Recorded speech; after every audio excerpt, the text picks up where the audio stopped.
బంగ్లాదేశ్ సంక్షోభం విషయంలో కేంద్రానికి విపక్షం మద్దతు. ఆల్ పార్టీ మీటింగ్ కు హాజరైన కేంద్ర మంత్రులు అమిత్ షా, రాజ్నాథ్, ప్రతిపక్ష నేత Rahul Kharge.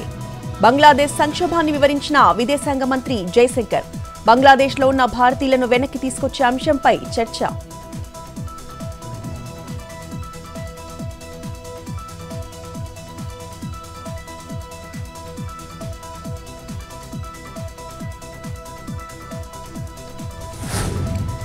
Delhi liquor policy CBI కేసులో కీలక పరిణామం. డిఫాల్ట్ బెయిల్ పిటిషన్ను వెనక్కి తీసుకున్న ఎమ్మెల్సీ కవిత తరపు లాయర్లు విచారణకి హాజరు కాకపోవడంతో జడ్జి ఆగ్రహం. ఆగస్టు 9న సిబిఐ ఛార్జ్షీట్ పై విచారణ జరపనున్న Rouse Avenue court.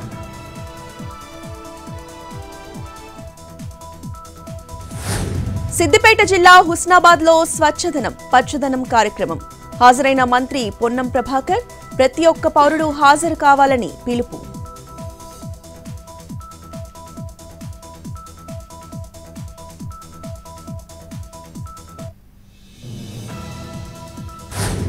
Shri Sathya Sai జిల్లా హిందూపురంలో రిటైర్డ్ డీఎస్పీ ఇంట్లో చోరీ.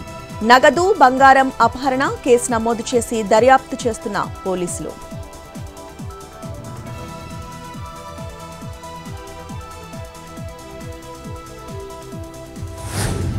ఖమ్మం జిల్లాలో రాత్రి కురిసిన భారీ వర్షానికి పొంగిన కట్టెలేరు వాగు. రాకపోకలకి అంతరాయం, వాహనాల దారి మళ్లింపు.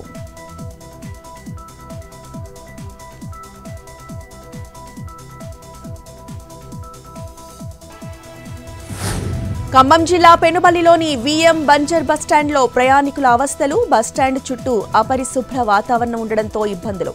బస్టాండ్లో కూర్చునే పరిస్థితి లేదంటున్న ప్రయాణికులు.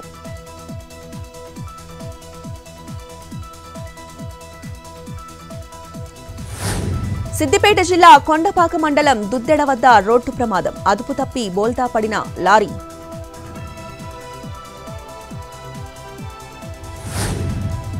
హైదరాబాద్ మీర్పేట్ బాలుడి అదృశ్యం కథ సుఖాంతం. తిరుమల శ్రీవారిని చూడ్డానికి వచ్చానంటున్న మహిదర్ రెడ్డి. బాలుడిని బంధువులకు అప్పగించిన తిరుపతి పోలీసులు.